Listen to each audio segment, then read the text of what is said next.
planes from the real ones. They simply looked for the wooden struts holding up the wings of the dummy planes.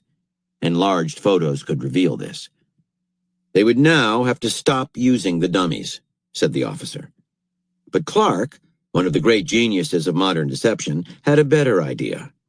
He decided to put struts under the wings of real aircraft as well as phony ones. With the original deception, the Germans were confused, but could eventually uncover the truth. Now, however, Clark took the game to a higher level. The enemy could not distinguish the real from the fake in general, which was even more disconcerting. If you are trying to mislead your enemies, it is often better to concoct something ambiguous and hard to read, as opposed to an outright deception. That deception can be uncovered, and enemies can turn their discovery to their advantage, especially if you think they are still fooled and act under that belief. You are the one doubly deceived. By creating something that is simply ambiguous, though, by making everything blurry, there is no deception to uncover. They are simply lost in a mist of uncertainty where truth and falsehood, good and bad, all merge into one, and it is impossible to get one's bearings straight. Reversal. To be caught in a deception is dangerous. If you don't know that your cover is blown, now suddenly your enemies have more information than you do, and you become their tool. If the discovery of your deceit is public, on the other hand, your reputation takes a blow, or worse. The punishments for spying are severe. You must use deception with utmost caution then, employing the least amount of people as possible to avoid the inevitable leaks. You should always leave yourself an escape route, a cover story to protect you should you be exposed. Be careful not to fall in love with the power that deception brings. The use of it must always be subordinate to your overall strategy and kept under control. If you become known as a deceiver, try being straightforward and honest for a change. That will confuse people, because they won't know how to read you. Your honesty will become a higher form of deception. Here are further reflections on misperception strategies. By Winston Churchill. In wartime, truth is so precious that she should always be attended by a bodyguard of lies.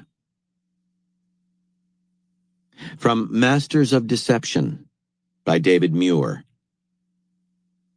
Dudley Clark was always clear, and a little later it will be shown to have been a pity that others were not equally so, that you can never by deception persuade an enemy of anything not according with his own expectations, which usually are not far removed from his hopes. It is only by using your knowledge of them that you are able to hypnotize him, not just into thinking, but doing what you want. From The Greco-Persian Wars, by Peter Greene. Themistocles therefore had two urgent and simultaneous problems to solve. He must take effective action, not only to block any projected withdrawal by the Peloponnesian contingents, but also to ensure that they fought where and when he planned that they should. And he must somehow tempt Xerxes into making the one move which might lead to a Greek victory, that is, ordering his fleet to attack in the Salamis Channel. The device Themistocles finally adopted, what Plutarch calls his celebrated trick with Sisinus, is one of the most enigmatic episodes in all Greek history. Evidence for it goes back as far as Aeschylus's Persians, performed only 8 years after Salamis. What seems to have happened was this. At some point during the long argument over final strategy, Themistocles, anticipating defeat, slipped away from the conference and sent for his children's tutor, the most faithful of his slaves, an Asiatic Greek named Sisinus. This man was given a carefully prepared message or letter to deliver to Xerxes and sent off across the straits in a small boat, probably just before dawn on the 19th of September. The substance of the message was as follows. Themistocles sent it under his own name as commander of the Athenian contingent. He had, he told Xerxes, changed sides and was now ardently desirous of a Persian victory. No real reason is given for this volte-face, though disgust at the attitude of the Peloponnesian contingents would provide a strong enough motive to carry conviction. The Greek allies were at each other's throats and would offer no serious opposition. On the contrary, you will see the pro-Persians amongst them fighting the rest. Furthermore, they were planning a general withdrawal from Salamis under cover of darkness, to be carried out the following night.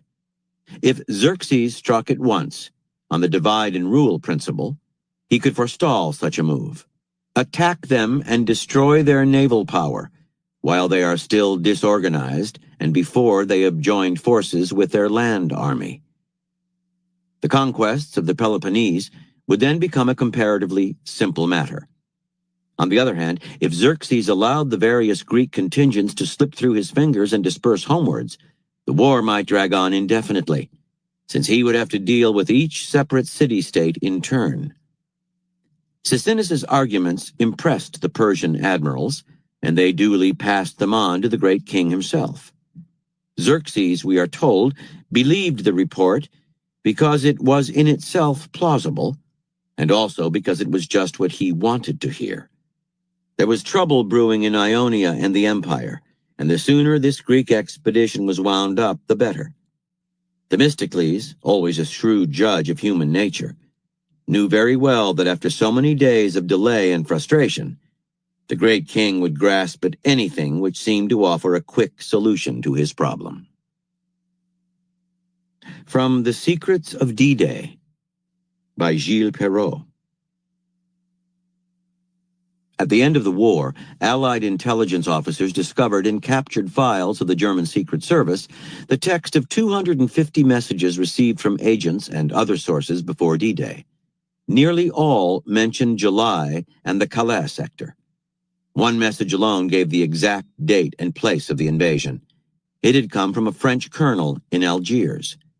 The Allies had discovered this officer was working for the Abwehr, and he was arrested and subsequently turned round. He too was used to mislead Berlin. Used and abused. The Germans were so often deceived by him that they ended by treating all his information as valueless. But they kept in contact, for it is always useful to know what the enemy wants you to believe. Allied intelligence, with great boldness and truly remarkable perversity, had the colonel announce that the invasion would take place on the coast of Normandy on the 5th, 6th, or 7th of June.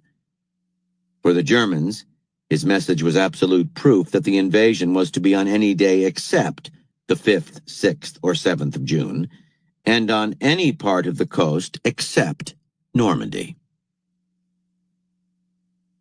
From the Ramayana by Valmiki. Now Ravana said to himself, "These are all petty weapons. I should really get down to proper business." And he invoked the one called Maya, a weapon which created illusions and confused the enemy.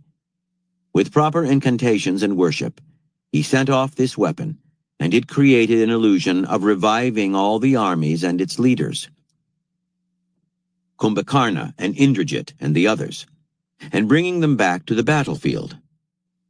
Presently, Rama found all those who he thought were no more coming on with battle cries and surrounding him. Every man in the enemy's army was again up in arms. They seemed to fall on Rama with victorious cries. This was very confusing, and Rama